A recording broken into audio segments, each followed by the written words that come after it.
Good morning mga day. Yan, magandang umaga mga kabayan. So, almusal tayo, peanut butter at saka tinapay. Nagising ko lang, tulog pa yung mga kasama ko dito. Guys, kwento ko pala sa inyo yung nangyari kahapon, di ba? Sabi ko sa inyo, hindi na kasi ako nag-vlog guys sa bahay nung client ko kasi nga maraming camera doon. So, bango talaga ng peanut butter. Pero mas masarap ang peanut butter sa Pinas kesa dito kasi walang lasa guys. Pero mapagtsagaan na rin. May din ako sa peanut butter. So guys, kwento ko sa inyo, di ba nagpunta ako sa world class. Sa malaking gym yun, everything full. Swimming pool, lahat. Basta world class dito sa Romania. Marami yung branch. And sikat siya. So narecommend ako ng isang client ko, yung kapitbahay nung matagal kong client. Kasi once a week na ako naglilinis sa kanya. So, dati kasi nagtanong ako sa kanya kung may alam siyang hiring sa casino. Kasi malaki ang sahod sa casino guys. Kaya lang wala daw siyang kilala. Doon sa world class niya ako, tinaray. So, hiring daw doon ng cleaner. So, pumunta ako kahapon for interview sana, kaya lang wala yung boss doon. Ang nandun lang yung parang magiging colleague ko, magiging katrabaho ko. Dalawang matanda, isang lalaki, tas isang babaeng matanda. So, ang problema guys, hindi ako ganun kagaling magsalita ng Romanian. So, marunong ako ng basic lang, nakakaintindi ako, nakaka-response ako ng basic. Kaya lang, yung mga kasama ko ay hindi sila marunong mag-English, kahit simple English. So, mahihirapan kami sa trabaho.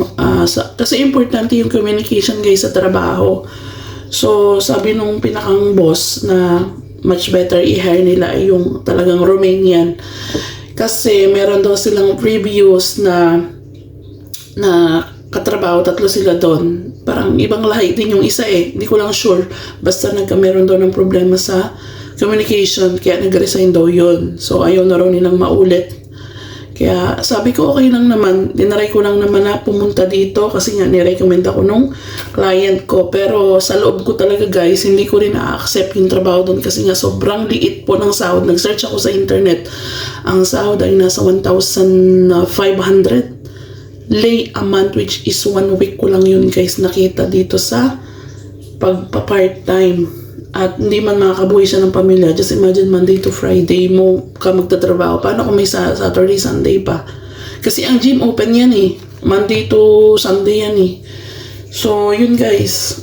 Hindi man natin nakuha yung trabaho. Pero iba kasi guys ang pakiramdam ko kapag gusto kong kunin yung trabaho talaga. Feel ko. Hindi ko siya feel eh. Ayaw ko nga siyang puntahan guys. Sa totoo lang. Kaya lang nahiya ako dun sa client ko nag-recommend sa akin. So, syempre, kailangan ko pa rin siyang puntahan. Nasabi naman niya sa akin, Rona, just go there. Kasi nga, kilala niya yung doon.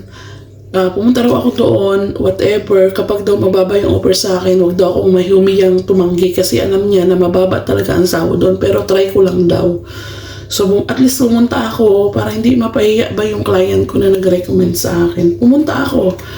Kaya lang, yun nga, hindi man maganda ang result, pero masaya ako kasi nga ayaw ko talaga doon. Mas okay ako sa part-time na ganito.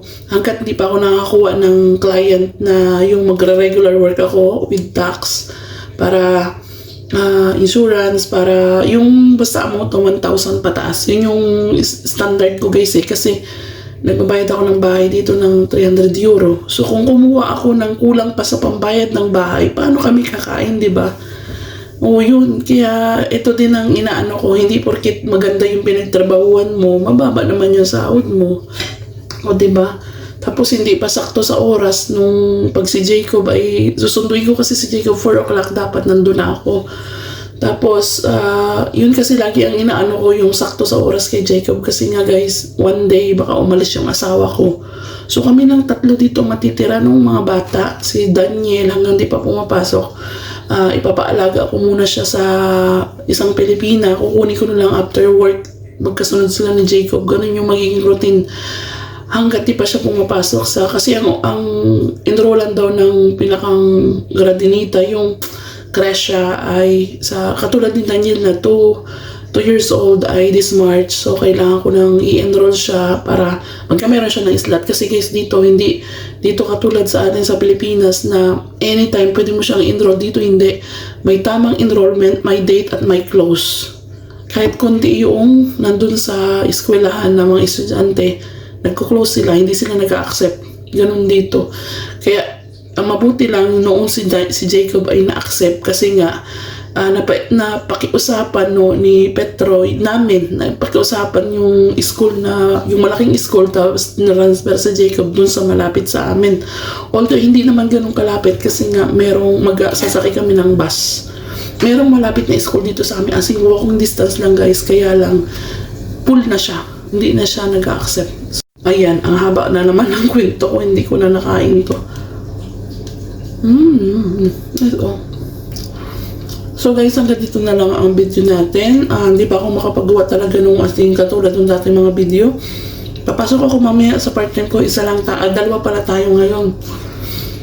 Kasi yung part-time ko kahapon, gusto niya akong pumasok today na panghapon para mag-iron. So, 2 job tayo ngayon. Bye guys! Thank you sa support nyo guys. To follow my Facebook page and YouTube channel, my diary. Bye guys! Ingat po kayong lahat!